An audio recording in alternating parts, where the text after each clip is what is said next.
Hi, good morning. This is Harold, and today I will be walking you through my process when I record music videos using the iPad. But first, I will show you the accessories and devices that I will be using.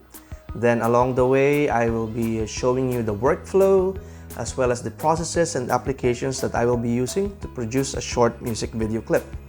If you want to see some finished products, you may go and check the link below to see my other channel where I have uploaded over 100 music videos, wherein 6 to 7 of those music videos were produced using the iPad only. So if you're interested to do such a thing, stick around and I will show you how it is done. So first on our list is our guitar. So I have here an acoustic guitar. It's a Baby Taylor. It has a provision for connecting it to an amplifier. Okay, so I have here the jack. This is a standard jack. So I'm going to connect one of them on this guitar here. Then the other side of the cable, I will connect this to an iRig. This is an iRig by IK Multimedia. This is the first generation, and it has this adapter to connect the guitar to it. And then there is a headphone jack, 3.5mm, that goes to the iPad. Now, this iRig, the one that I'm using, has a port where I will connect a good old 3.5mm earpods. You know, before the age of wireless, we used to have these cables.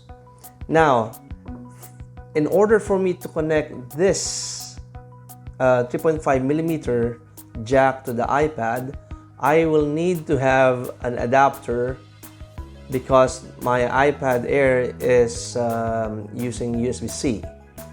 So from this point out, I'll be connecting it, of course, to the USB-C port of the iPad. I hope you can see it. I'm just going to connect it there.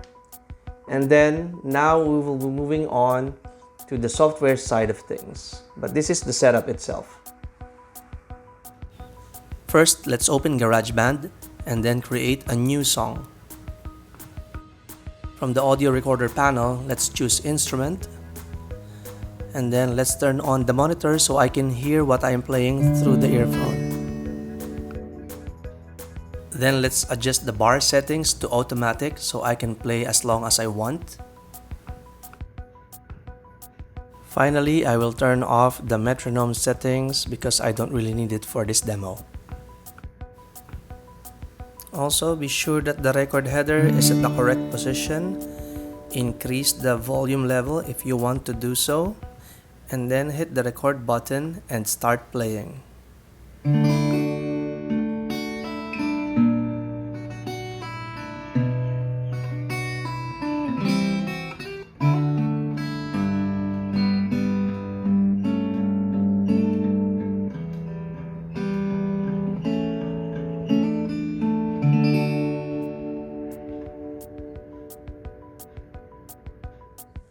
To transfer the video recording from my phone to the iPad, if you are using an iPhone, you can just simply airdrop the video to your iPad. But since I'm using an Android device, I will be using a flash drive to do the job. So this USB flash drive has a USB-C and a standard USB port on each side. So I don't need to use a dongle. Okay, so unfortunately, I cannot capture the process of how I transfer the file from my phone to the USB, but what I can show you is how I transfer the file from the USB to the iPad. Okay, so let's get to it. For demonstration purposes, I will be opening the Photos app alongside the Files app so you can see whether or not the copy process has been successfully finished.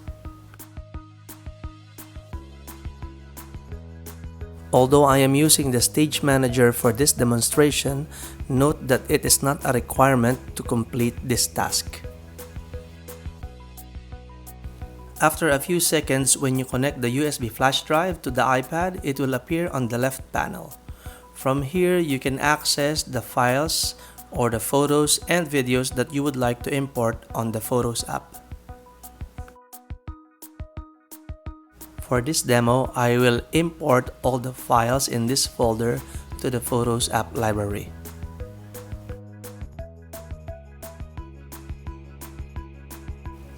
Once the import process starts, you can see here now that the videos and the photos are being added to your Photo app library. You will need to close all applications that are accessing the USB flash drive before disconnecting it from the iPad. Now let's open iMovie. Let's maximize the screen and import the video file that we will use. The first thing that you need to do is to import the video or the videos that you would like to use on your movie's timeline. Click Create Movie, and then here you will see the different videos that you have imported, and from here you can do all sorts of techniques such as trimming the video or reorganizing the video, adding effects and voiceovers, etc. Now let's do a side-by-side comparison between a raw video as compared to an edited video. Now here is the comparison of the guitar sound as it was captured by the phone.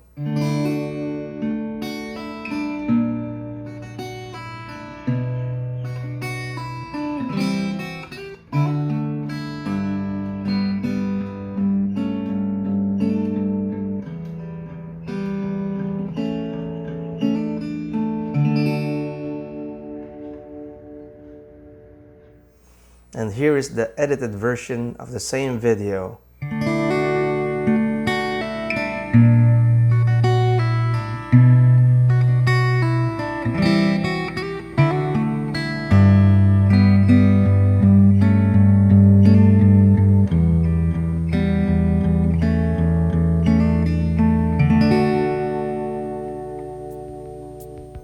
Notice how the colors are more vivid and the sound is clearer. For the color correction, I am using the built-in Photos app in the iPad OS. Then once I am happy with the video's color, I save it, then export it to iMovie. As for the audio, once I am done recording, I adjust the equalizer settings, add reverbs and echoes to the guitar, then I convert the file into an audio format so that I can also import the audio file to iMovie. Then, I will synchronize the audio and the video during the editing process in iMovie. And once the video editing process is complete, then I export it into a movie file for publishing on YouTube. And by the way, the software I use for creating thumbnails for this channel on YouTube is Keynote. As I've said, all the audio and video post-processing and the final production was created on the iPad. I've been doing this process with an iPad 7 since 2020.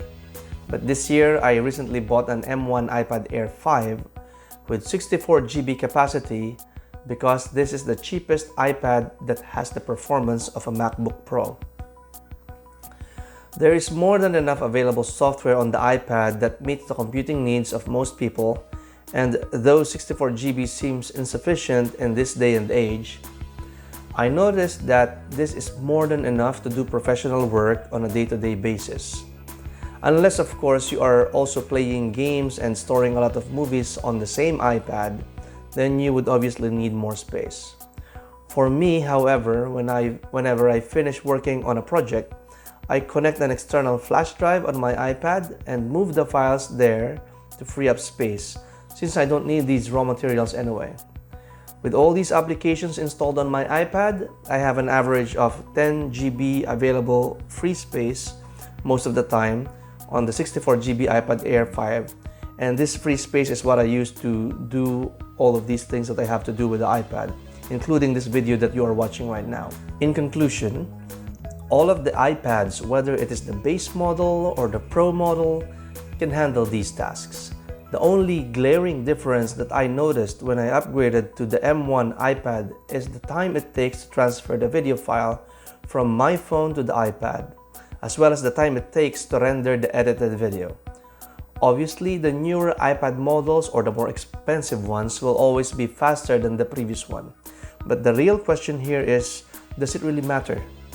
If you are on a tight budget and you are seriously looking for a powerful productivity device, the entry-level iPad is more than capable of handling these demanding tasks.